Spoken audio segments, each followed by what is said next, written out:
अगर आपको अपना कल बदलना है तो विपरीत परिस्थितियों के बावजूद मेहनत करनी पड़ेगी।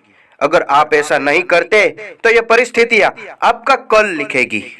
प्यारे दोस्तों, इसी के साथ ही एक बार फिर आप सभी का हमारी आज की इस वीडियो में स्वागत करते हैं। दोस्तों, आज की इस वीडियो में हम 73 की ऐसी बातें आपको बताने वाले हैं जो आपके जीवन में आपके जीवन जीने के लिए बहुत ही उपयोगी होने वाली है। प्यारे दोस्तों, यह बातें हम आपको तितर और समुद्र की एक छोटी सी कहानी के माध्यम से बताने वाले हैं। अगर आपको भी यह बातें जानना है तो यह वीडियो को अंत तक अवश्य देखिए। इसी के साथ ही मैं आपसे गुजारिश करना चाहता हूं, अगर अभी तक आप हमारे चैनल में नए हैं तो हमारी चैनल जेपी फैक्ट वॉइस को सब्सक्राइब जरूर कर लेना। प्यारे दोस्तों, शुरू करते हैं हमारी आज की इस कहानी को। समुद्र तट पर तितर का एक जोड़ा रहा करता था।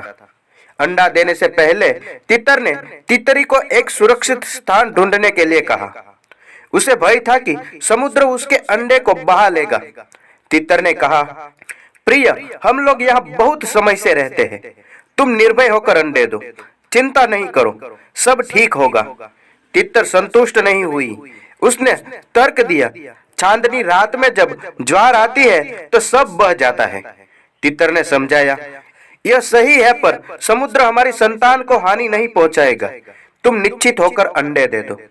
समुद्र ने तितर की बातें सुन ली और सोचा, इतना छोटा पक्षी और इतना गर्व, अभी मैं इसके अपनी शक्ति दिखाता हूँ। तितरी ने अंडे दिए। जब दोनों भोजन की खोज में गए तब जोर की लहर आई और अंडे बहा ले गई। लौटने पर अंडे न पाकर तितर विलाप करने लगी। मैंने पहले ही कहा था कि समुद्र बहुत शक्तिशाली है, देखो हमारे अंडे नहीं है। तितर चिल्लाया, चिंता मत करो प्रिय, मैं समुद्र को पी जाऊंगा, उसे बता दूंगा कि मैं कौन हूँ, उसे सीख देकर रहूंगा। तितर ने उसे समझाते हुए कहा, प्रिय, तुम ऐसा कह भी कैसे सकते हो? तुम इतने विशाल समुद्र से युद्ध नहीं कर सकते हो। चलो हम लोग राजा के पास अपनी समस्या लेकर चलते हैं। सभी पक्षी मिलकर पक्षी गरुड़ राज के पास गए। गरुड़ सभी के साथ अपने स्वामी भगवान विष्णु के पास गए। उन्होंने भगवान विष्णु से प्रार्थना की, प्रभु मेरे साथियों की मदद कीजिए, निर्दयी समुद्र ने इसके अंडे ले लिए हैं।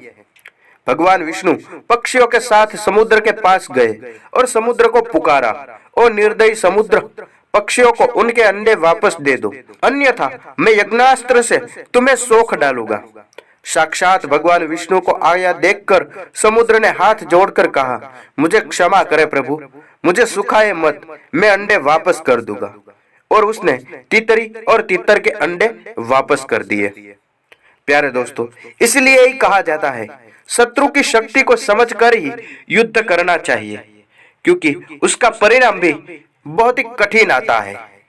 इस कहानी से सीखने वाली बात यह है कि समझदार इंसान वह नहीं है जो ईंट का जवाब पत्थर से देता है, बल्कि समझदार इंसान वह है जो फेंके गए ईंट से आशिया बना लेता है।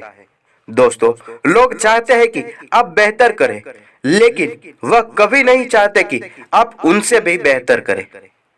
तीसरी बात यह है कि निंदा से घबराकर अपने जीवन लक्ष्य को कभी न छोड़े, क्योंकि लक्ष्य को हासिल करते ही निंदा करने वाले भी राय अक्सर बदल जाती है। चौथी बात यह है कि कष्ट और विपत्ति मनुष्य को शिक्षा देने वाले श्रेष्ठ गुण है। जो साहस के साथ उनका सामना करते हैं वह विजयी होते हैं। पांचवी बात यह है कि कुछ अलग करना है तो भीड़ से हटकर चलो। भीड़ साहस तो देती है लेकिन पहचान छीन लेती है। पांचवी बात यह है कि कुएं में उतरने वाली बाल्टी यदि झुकती है तो भरकर आती है। जीवन का भी यही गणित है, जो झुकता है वही कुछ न कुछ प्राप्त अवश्य करता है। छठी बात यह है कि हमेशा शांत रहे। जो जीवन में खुद को बहुत मजबूत पाएगा, जैसे लोहा ठंडा रहने पर बहुत मजबूत होता है, लेकिन गर्म होने पर उसे भी किसी आकार में डाल दिया जाता है। इसलिए कहा जाता है कि हमेशा शांत रहे, ज्यादातर गुस्सा नहीं करना चाहिए। और सातवीं बात यह है कि दुख का एक मुख्य कारण है स्वयं की तुलना किसी दूसरे से करना। यदि पर आप अपने अच्छे गुणों को भी अपनी कमजोरी समझते हैं, जो आपके आत्मविश्वास को भी गिरा देती है। इसीलिए कहा जाता है कि अपने अच्छे गुणों को कभी अपनी कमजोरी नहीं समझना चाहिए, इससे अपना आत्मविश्वास गिर सकता है। प्यारे दोस्तों, ये थे हमारे 7 अनमोल विचार जो आज की इस वीडियो के माध्यम से आपने देखा है। आपको ये कैसा लगा हमें कमेंट के जरिए अवश्य बताइए।